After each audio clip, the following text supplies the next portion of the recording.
ముంగిస పాముని ఎలా చూస్తుందంటే అరే మీ కంపారిజన్ భలే ఉందండి అసలు. అంటే అర్థం కావాలి, ప్రజలకి అర్థం కావాలి. అంటే నేను కేపాల్ గారితో కూడా ఇంటర్వ్యూ చేసిన. చెయ్యండి, ప్రాబ్లం లేదు, కేఏపాల్ ఎదురు కూర్చున్నా సరే ఇలాగే అడుగుతాను. నేను అర్థం చేస్తున్న విషయం చెప్తాను వినండి. పాము ఒక 6 అడుగులు పొడవు ఉంటుంది, ఇంతలా ఉంటుంది, చాలా పెద్ద గంభీరంగా ఉంటుంది. మనం దాన్ని ఎలా చూస్తామంటే, దానికి ఎందుకు భయపడతామంటే దాన్ని మొత్తం లెంత్ చూస్తున్నాం. దాన్ని ఈ చివరి నుంచి ఆ చివరి దగ్గర లెంత్ చూసి, దాని సైజును చూసి, దాని మీద ఉన్న ఆ డిజైన్ అంతా చూసిన తర్వాత అమ్మో భయపడతాం కదా. కానీ ముంగిస భయపడదు, అంతే ఉంటుంది. ముంగిస అంత ఉంటుంది, అది భయపడదు. ఒక డాక్యుమెంటరీ చదువుతూ ఉంటే ముంగిస ఎందుకు పాముని అంత సింపుల్గా తీసుకుంటుందని చెప్తూ ఆయన ఏమన్నాడు అంటే, ముంగిస ఓన్లీ దాని తలను మాత్రమే చూస్తుందంట. ఓకే, శరీరాన్ని చూడదు. ఇంత పెద్ద అనకొండ అయినా తల అంతే ఉంటుంది దానికి. అవును, అనకొండ ఇక్కడ నుంచి ఆ చివరి దాకా ఉన్నా సరే, ఇంత పెద్దది ఉన్నా సరే దాని తల అంతే ఉంటుంది. పాము 6 అడుగులు ఉన్న త్రాచు పాము, దాని తల అంతే ఉంటుంది. అంత తలని కనుక గెలవగలిగితే మొత్తం పాము చచ్చిపోతుంది. ఆ తలే టార్గెట్ దానికి. అందుకనే ముంగిస తోకను నడుమును అక్కడ టైం వేస్ట్ చేయదు. అది ఎంతసేపు ఉన్న దాన్ని తల మీద టార్గెట్ చేస్తుంది, తలనే కొరికేస్తుంది అది. అలా ముంగిస పాము గెలుస్తుంది. మీలాంటి వాళ్ళు ఏం చేస్తారంటే, మీరు యాంకర్స్ కదా, జర్నలిస్ట్ కదా, మీరేం చేస్తారంటే మీరు మొత్తం పామును చూస్తారు. అమ్మో కేపాల్ అంటే ఆయన బోయింగ్లో తిరుగుతున్నాడు, ఆయనతో మాట్లాడుతున్నాడు, ఈయనతో మాట్లాడుతున్నాడు, మొత్తం బ్యాక్గ్రౌండ్ చూస్తారు. ఆ షాక్లో మీరు ఏం మాట్లాడాలో తెలియదు మీకు. నేను ముంగిస టైపు. నేను బైబుల్ పట్టుకొని బైబుల్ పక్కన పెట్టి చూస్తాను అంతే. బైబుల్తో మ్యాచ్ అవుతున్నాడా లేదా అయిపోయింది. ఆ తర్వాత వాడి బ్యాక్గ్రౌండ్ ఎంత పొడవున్నా నాకు అనవసరం. ఇక్కడ మ్యాచ్ అవ్వాలి. ఇక్కడ మ్యాచ్ కాలేదనుకో అస్సలు పట్టించుకొని నేను కూరలో కరివేపాకు లెక్క చూస్తాను. నేను అంటే జాన్పాల్ గారి రూటే సపరేట్ అంటారా? బైబుల్ దారి నా సపరేట్ కాదు, బైబుల్ ఏం చెప్పింది అంతే. నేను ఇప్పటికీ ఓపెన్ ఛాలెంజ్ చెప్తున్నా కదా, ఇక్కడ ఉన్నది నేను నా మాటలు లేకపోతే వదిలిపెట్టాను, నన్ను కూడా పట్టించుకోవద్దు. అప్పటి నుంచి ఏదో చూపెడతాను కదా, నేను నా ధైర్యం ఇది, నా వెపన్ ఇది, దాన్ని పట్టుకునే మాట్లాడతారు. ఆ రోజు దావీదు గొల్యాతు మీదకి యుద్ధానికి వెళ్ళాడు. బైబుల్లో ఆడు 6 మూల జానుడు నాడు ఎత్తు, అంటే ఉన్నత దేహి మాన్స్టర్ ఆడు, జైంట్. ఇప్పుడు కలి ఉన్నాడే అలా మాన్స్టర్ ఆడు, ఉన్నత దేహాడు. కానీ దావీదు పొట్టుకుంటాడు, 5 అడుగులు ఎత్తుంటాడు, పైగా పిల్లాడు. ఒక స్లింగ్ తీసుకెళ్ళాడు, అంటే ఒడిసెలు తీసుకుని వెళ్ళాడు. ఒడిసెలు దేనికి ఉపయోగిస్తాడంటే కుక్కను తోలడానికి. గొర్రెల మీదకి ఏదైనా కుక్కో తోడేలు వస్తుంటే ఇక్కడి నుంచి ఇలా దూరంగా విసిరితే అవి భయపడి వెళ్ళిపోతాయి. దాన్ని పట్టుకుని వెళ్ళాడు. దాన్ని పట్టుకొని కొడితే ఆ జైంట్ కింద పడ్డాడు. వాడి కత్తితోనే వాడు నరికాడు. అంటే దేవుడి మీద ఉన్నటువంటి నమ్మకం, దేవుడి మీద ఉన్న విశ్వాసం, ప్లస్ ఆయన స్లింగ్ మీద ఉన్నటువంటి ఆయన పట్టు. ఇదిగో ఇది నా స్లింగ్. ఎంత ఉన్నత దేహం వచ్చినా ఎవడొచ్చినా దీంతో వేరే ఆప్షన్ లేదు ఆడికి. దీనికి సమాంతరంగా ఉన్నాడు అనుకో, వాడి కాళ్ళు అడిగి నీళ్ళు నెత్తింది. చాలా మంది కేపాల్ గారిని విమర్శిస్తున్నారు అంటే చాలా మంది అభిమానులు హట్ అవుతారేమో. మరి ఇప్పుడు చూడండి, బయట వ్యక్తులు, బైబుల్ తెలియని వ్యక్తులు వాళ్ళ బ్యాక్గ్రౌండ్ చూస్తారబ్బా, వాళ్ళ పాపులారిటీ చూస్తారబ్బా. నాకు బైబుల్లో ఉన్నట్టున్నాడా లేదా అన్నది మాత్రమే చూస్తాను నేను. ఇందులో లేదనుకో నేను ఆ వ్యక్తికి అంటే బైబిల్లో ఉన్న నియమ నిబంధనలకి ఎవరు ఏమంత మాత్రం వ్యతిరేకంగా ఉన్నా కూడా వాళ్ళు నిజమైన భక్తులు కాదు, నిజమైన బిడ్డలు. అయితే నేను ఏమంటున్నానంటే, ఇక్కడ ఉదాహరణకి ఒక వ్యక్తి బైబిల్లో ఉన్నట్టు కాదు, కొంచెం తేడాగా చేస్తున్నాడు అనుకో, తెలియక చేస్తూ ఉంటే కనుక నేను ఒప్పుకుంటాను. తెలియదు చేస్తున్నాడని తెలుసుకునే అవకాశం ఉండి అది నీ చెవిదాకా వచ్చి ఇప్పటికే కొనసాగుతున్నావు అనుకో మార్చుకోకుండా, అప్పుడు వ్యతిరేకిస్తాను. అందరికి అన్ని విషయాలు తెలియదు కదా, కాబట్టి కొన్ని సొంత ప్రయత్నాలు చేయొచ్చు, నేనేం తప్పు పట్టను. కానీ తెలిసి కూడా, తెలుసుకునే అవకాశం ఉండి కూడా స్టిల్ అందులోనే మొండి పట్టులో వెళ్తున్నావు అనుకో, అలా సమాజాన్ని భ్రష్టు పట్టిస్తున్నావు అనుకో, అప్పుడు నువ్వు మోసగాడు అవుతావు. కానీ మోసగాళ్ళు లేదంటే బైబిల్ని అడ్డు పెట్టుకొని వ్యాపారం చేసే వాళ్ళు ఉన్నారు అంటే చాలా మంది పేరు చెప్తా అంటున్నారు. అవును, కానీ జాన్పాల్ లాంటి వ్యక్తులు నిజమైన నికార్స్ అయిన దేవుని బిడ్డలు కావచ్చు, బైబిల్ని నమ్మే వ్యక్తులు కావచ్చు, ఉన్నారా? ఎక్కువ మోతాదులో ఉన్నారా అంటే మీరు ఉన్నారని చెప్తారా? ఎక్కువ మోతాదులో ఉన్నారు. అయితే వాళ్ళు ఇలా కెమెరా ఎదురుకు రాలేదు. ఓకే, కెమెరా ఎదురు కనిపించలేదు. అది వాళ్ళు చేసిన తప్పు. ఎందుకు చెప్తాను వినండి. ఒక చెడ్డవాడి వల్ల సమాజానికి కీడు జరుగుతుంది, కానీ ఒక మంచివాడు మాట్లాడకపోవడం వల్ల అంతకంటే కీడు జరుగుతుంది. ఒక చెడ్డవాడు వల్ల చెడ్డవాడు మాట్లాడుతుంటే సమాజానికి కీడు జరుగుతుంది, కానీ ఒక మంచివాడు మాట్లాడకపోవడం వల్ల దీనికంటే ఎక్కువ కీడు జరుగుతుంది. ఇప్పుడు ప్రవీణ్ పగడాల గారి విషయాన్ని చూసుకుందాం. ఇంత బెగ్గర్స్ అందరూ ఒకవైపు వచ్చి, ఈ ఆన్లైన్ బెగ్గర్స్ అందరూ ఒకవైపు వచ్చి అది హత్య హత్య హత్య అంటూ ఉంటే, పాస్టర్స్ అంటుంటే మీరు బెగ్గర్స్ అంటున్నారు, ఏం చెప్పాలి? అలా వాళ్ళు అరుస్తూ ఉంటే నేను ఒక్కని ఒకవైపు నిలవబడి ఇది హత్య కాదు ప్రమాదం అంటూ ఉంటే, ఇంతమంది వచ్చి నా మీద పడుతూ ఉంటే, నిద్ర లేని రాత్రులు, భయపడిన రాత్రులు, ఏడ్చిన రాత్రులు, 3 నెలలు ఖాళీ లేకుండా మీటింగ్లు ఉన్నాయి బ్రదర్. నాకు ఇప్పుడు అనిపించిందన్న అనవసరంగా అలాంటి వ్యాఖ్యలు చేసినా కదా, అనిపించలే అనవసరంగా మాట్లాడని అనిపించలే నాకు. ఎప్పుడైతే ఇంత దాడి నా మీద జరిగిందో నాకు అనిపించింది, అరే ఆ మొదటి రోజున నేను ఎందుకు మాట్లాడలేకపోయాను అనిపించింది. చాలా ఆలస్యం అయింది అప్పటికే. అంటే ఆ ఫస్ట్ డే నేనేం చేశాను అంటే, వాళ్ళు వీళ్ళు చెప్పేది విన్నాను, నా బ్రెయిన్ వాళ్ళే. ఎందుకంటే స్పాట్లో నేను లేను కదా, వాళ్ళు ఏం చెప్తారు, ఏం జరిగిందని ఈ మాటలే విన్నాను తప్ప, అదే నిజమని నమ్మాను తప్ప, నేను ఏది కూడా సడన్గా నమ్మను. నా నేచర్ అది. దాన్ని ఆలోచిస్తాను, అది అవునా కాదా అని పరీక్షించుకొని 1-2 సార్లు క్రాస్ చెక్ చేసుకున్న తర్వాతనే చేస్తాను నేను. మరి నేను ఫోన్ చేసినప్పుడు ఎట్లా నమ్మిరండి? ఏమండి నా పేరు ఉపేందర్, నేను సిగ్నేచర్ అనగానే ఎట్లా నమ్మిరు? అంటే మీ వాయిస్ నాకు తెలుసు కదా, మీ వాయిస్ నాకు తెలుసు. అక్కడ కూడా గమనించారు మీ వాయిస్ నాకు తెలుసు, మిమ్మల్ని చూస్తుంటాను కదా నేను, కాబట్టి మీ వాయిస్ నాకు తెలుసు. పైగా మీరు ఇంటర్వ్యూకి అడిగారు నన్ను, వేరే పర్పస్ కాదు, వేరే పర్పస్ ఏం కాదు. మనం పర్సనల్ గా మాట్లాడతాము, మనం ఇలా చేద్దాం అనలేనా, ఇంటర్వ్యూకి అడిగారు. పైగా మీ వాయిస్ నాకు తెలుసు, ఓకే ఫైన్. నేను దాన్ని క్రాస్ చెక్ ఏదన్నా క్రాస్ చెక్ చేసుకో, దాన్ని క్రాస్ చెక్ చేసుకోగలను. మహేంద్ర గారి నంబర్ నా దగ్గర ఉంది, నేను మహేంద్ర గారు మెసేజ్ పెట్టారు. అలా ఏంటంటే క్రాస్ చెక్ చేసుకోగలను. ఒకవేళ ఏదైనా నష్టపోతే నేను నష్టపోగలను ఇక్కడ. అలా ఏంటంటే ఆ మొదటి 3 రోజులు నేను మోసపోయాను బ్రదర్, వీళ్ళు చెప్పేటువంటి ఈ తప్పుడు మాటలు విని మోసపోయాను. తర్వాత ఎప్పుడైతే నా మీద దాడి జరిగిందో ఇంత పెద్ద ఎత్తున, అప్పుడు అనిపించింది, మొదటి రోజు, 2వ రోజు, 3వ రోజు నేను ఎందుకు నమ్మాల్సి వచ్చింది, అందరిలాగా ఎందుకు ఆలోచించాను నేను, ఎందుకు నేను నా రీజనింగ్ను ఉపయోగించలేకపోయాను అని బాధ అనిపించింది. ఒకవేళ ఆ రోజే కనుక తెలుసుంటే, ఆ రోజు నుంచి వరుస పెట్టి 10 వీడియోలు చేసి ఉండేవాడిని. మీ తడాక ఏంటో చూపించాను, నా తడాక ఏంటో చూపెడతాను. ఎందుకంటే నేనున్నది నిజం వైపు, సత్యం వైపు, నేనున్నది యేసు ప్రభు పక్షాన, ఆయన కోసమే ఇదంతా చేశాను.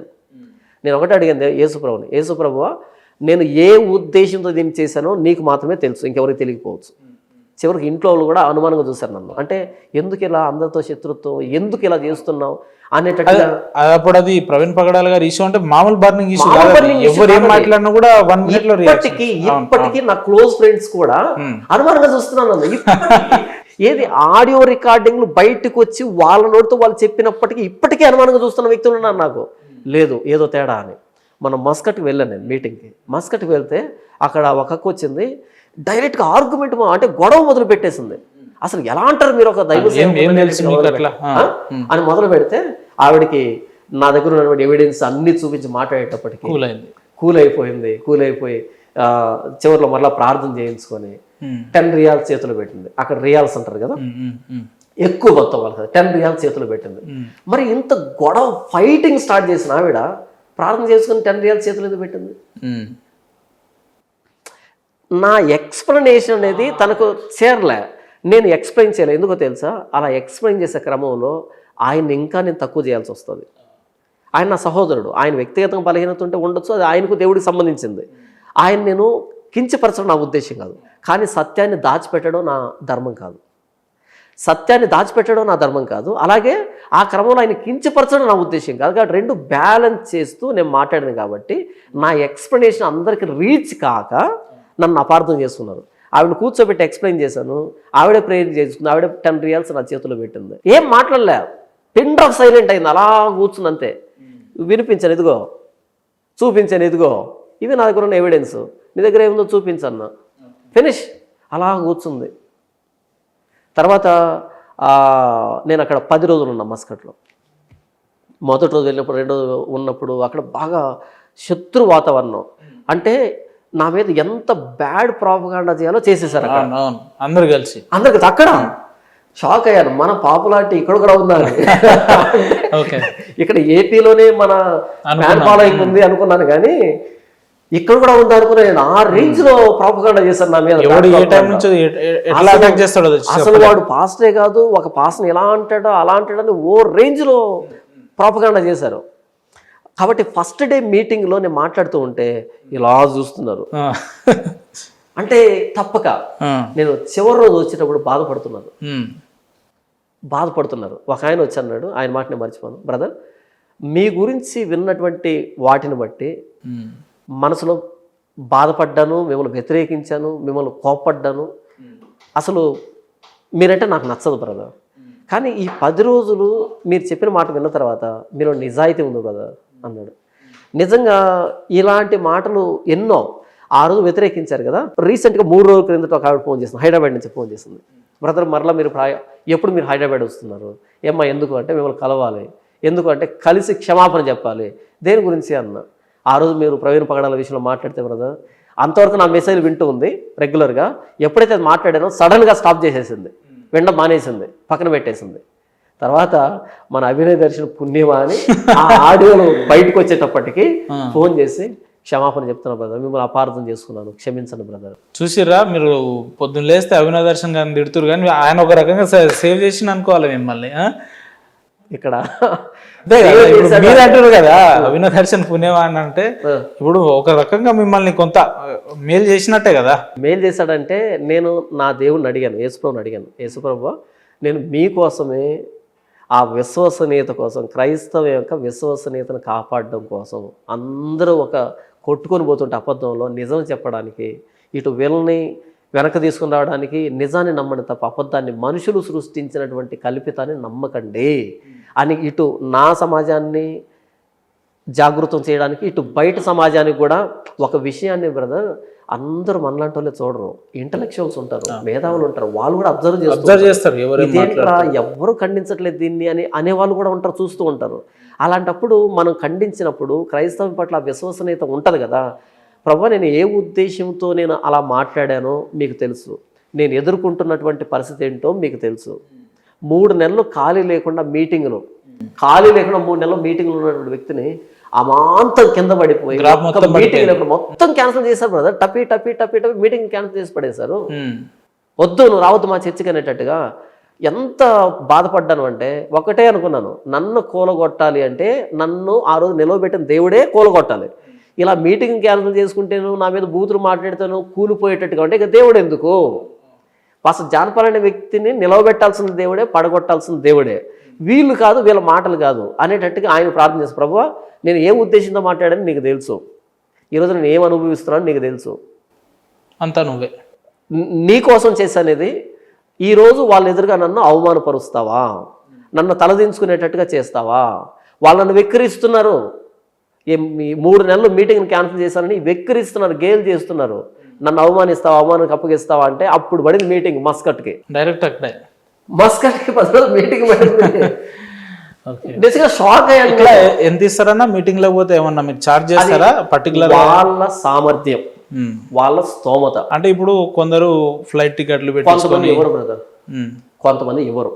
మీరు ఎంతసేపు ఇవ్వరు రాదు అనడానికి చెప్తున్నా. ఇక్కడి నుంచి మొదలుపెట్టి అక్కడ దాకా వెళ్తున్నాం, కొంతమంది ఇవ్వరు.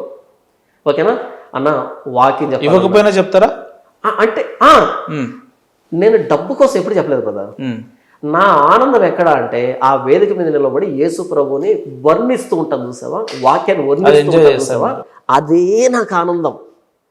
జస్ట్ భోజనం పెట్టు, మైక్ ఇచ్చేసి కూర్చో, నాకు భోజనం పెట్టు, మైక్ ఇచ్చి కూర్చో, నాకు రూమ్ కూడా ఇవ్వాల్సిన అక్కర్లేదు, ఇదో ఇక్కడ బాత్రూమ్ ఫ్రెష్ అప్ అనాల్సిన అక్కర్లేదు. నేనే 2 వాటర్ బాటిల్ తీసుకొని ఫ్రెష్ అప్ అయి వేదిక మీదకి వస్తాను. ఎందుకంటే నేను యేసు ప్రభువును ప్రకటించడంలో ఆనందాన్ని వెతుక్కున్న వ్యక్తిని. నీ ఫెసిలిటీ నాకు వద్దు. అంతేగాని మీటింగ్లోకి వస్తే గంటకింత 2 గంటలకింత అసలు నన్ను అలా ఎవరు అడగరు. నా గురించి తెలిసిన వాళ్ళు నన్ను అడగరు, నేను అడగను బ్రదర్. అలా అన్న మేము కానుక ఇవ్వలేం కానీ వాక్యం చెప్తారా అన్న వాళ్ళు ఉన్నారు. అలా వెళ్ళి వాక్యం చెప్పిన సందర్భాలు కోకొల్లలు.